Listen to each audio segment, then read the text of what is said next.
Un cours en miracle, leçon numéro 49. La voix de Dieu me parle tout au long de la journée.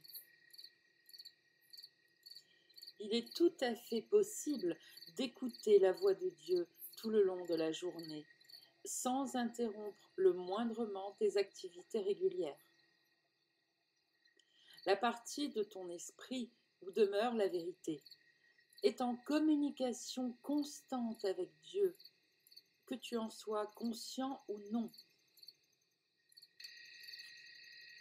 C'est l'autre partie de ton esprit qui fonctionne dans le monde et qui obéit à ses lois. C'est cette partie qui est constamment distraite, désorganisée et hautement incertaine. La partie qui écoute la voix pour Dieu est calme, toujours en repos et entièrement certaine.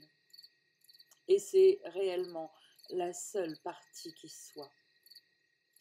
L'autre partie est une folle illusion, frénétique et éperdue, mais sans aucune sorte de réalité. Essaie aujourd'hui de ne pas l'écouter. Essaie de t'identifier avec la partie de ton esprit où le calme et la paix règnent à jamais. Essaie d'entendre la voix de Dieu t'appeler avec amour, te rappelant que ton Créateur n'a pas oublié son Fils. Nous aurons besoin d'au moins 4 périodes d'exercice de 5 minutes chacune aujourd'hui et davantage si possible. Nous essaierons en fait d'entendre la voix de Dieu te le rappeler et te rappeler ton soi. Nous nous approcherons avec confiance de cette pensée des plus heureuses et des plus saintes, connaissant qu'en ce faisant, nous joignons notre volonté à la volonté de Dieu. Il veut que tu entendes sa voix. Il te l'a donnée pour qu'elle soit entendue. Écoute dans un profond silence. Sois très calme et ouvre ton esprit. Laisse derrière toi tous les cris éraillés et les imaginations malades qui recouvrent tes pensées réelles et obscurcissent le lien éternel que tu as avec Dieu. Plonge profondément dans la paix qui t'attend par-delà le tapage et la frénésie des pensées, des vues et des sons de ce monde insane. Tu ne vis pas ici, et nous essayons d'atteindre ta réelle demeure. Nous essayons d'atteindre le lieu où tu es véritablement le bienvenu. Nous essayons d'atteindre Dieu.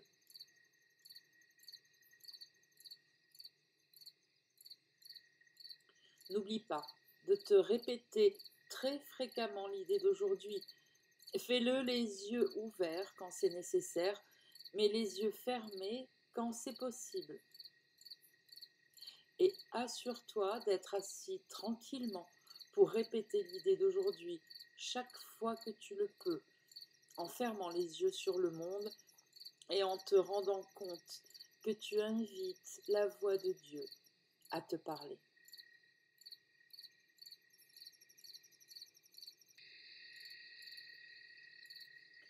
Commentaire par Sandrine Lamec, atteindre l'éveil par l'amour. Tu ne vis pas ici. Voilà qui répond à cette sensation que ressentent beaucoup de personnes d'être un extraterrestre dans ce monde. Bien sûr que nous ne sommes pas d'ici et que nous venons d'un endroit où la paix, le calme et la joie règnent en maître.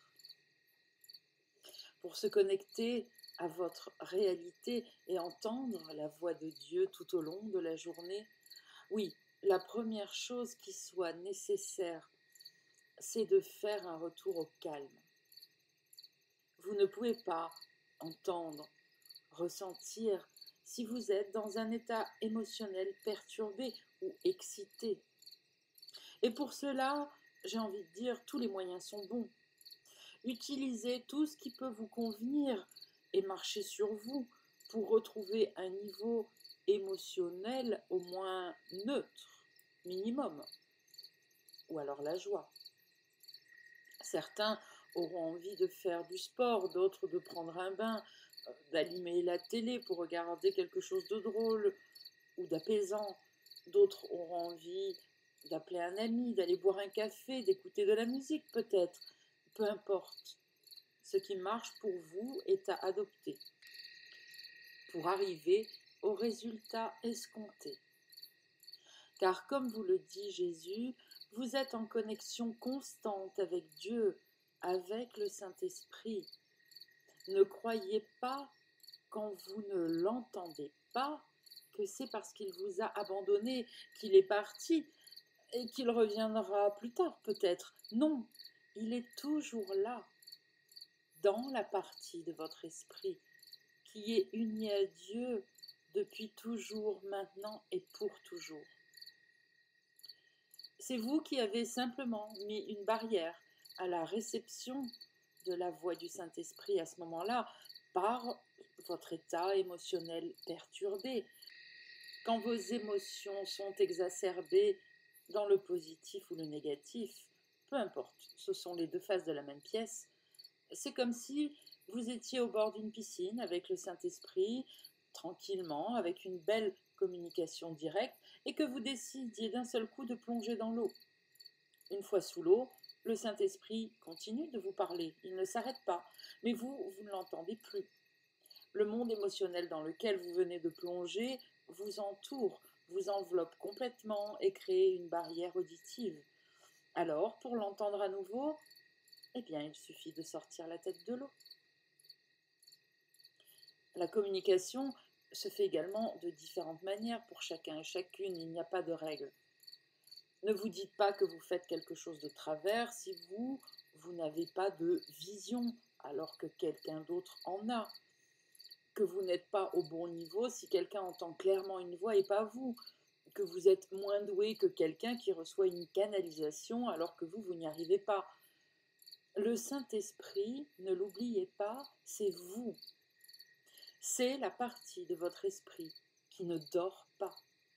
Il connaît donc parfaitement vos aptitudes et choisira le moyen le plus aisé pour vous de recevoir ses instructions. Vous êtes peut-être doué pour dessiner, alors il vous inspirera de beaux dessins remplis de messages de sagesse, de réponses à vos questions. Peut-être aimez-vous la musique et connaissez-vous des répertoires musicaux dans lesquels il va aller piocher pour communiquer avec vous et vous les envoyer mentalement ou dans le monde, peu importe. Ainsi, vous pourriez vous retrouver à fredonner l'air d'une chanson que vous n'aviez pas fredonnée depuis des lustres. Et si vous allez voir les paroles, vous verrez quelles sont la réponse, l'indication pour vous au moment parfait. Peut-être aimez-vous regarder la télé, les séries, ou aller au cinéma, voir des films. Il passera aussi par là pour vous parler. Peut-être aimez-vous aller vous asseoir à la terrasse d'un café pour observer les gens et les écouter parler de leurs histoires. Eh bien, il peut tout à fait passer par là aussi pour vous faire entendre ces mots, ces instructions. Tout cela pour vous dire quoi? Que vous n'avez pas à vous soucier du moyen qu'il utilisera pour communiquer avec vous. Il prendra toujours le meilleur vous concernant et surtout le plus simple. Deuxièmement, vous n'avez pas à vous juger, vous évaluer en vous comparant aux autres. Votre fonction à vous, donnée par Dieu, est le pardon, non le jugement. Ça vaut pour vous aussi. Et donc, ne vous mettez pas non plus à juger les choses que vous aimez faire qui peuvent vous sembler mieux ou moins bien que ce qu'aiment faire d'autres personnes, plus ou moins sains. Je le répète, votre fonction est le pardon, non le jugement. Votre seul travail est de veiller à vous trouver dans un état émotionnel calme ou carrément heureux et à surveiller votre bavardage mental. Ainsi, vous pourrez commencer à entendre celui qui ne cesse de vous parler et à faire confiance.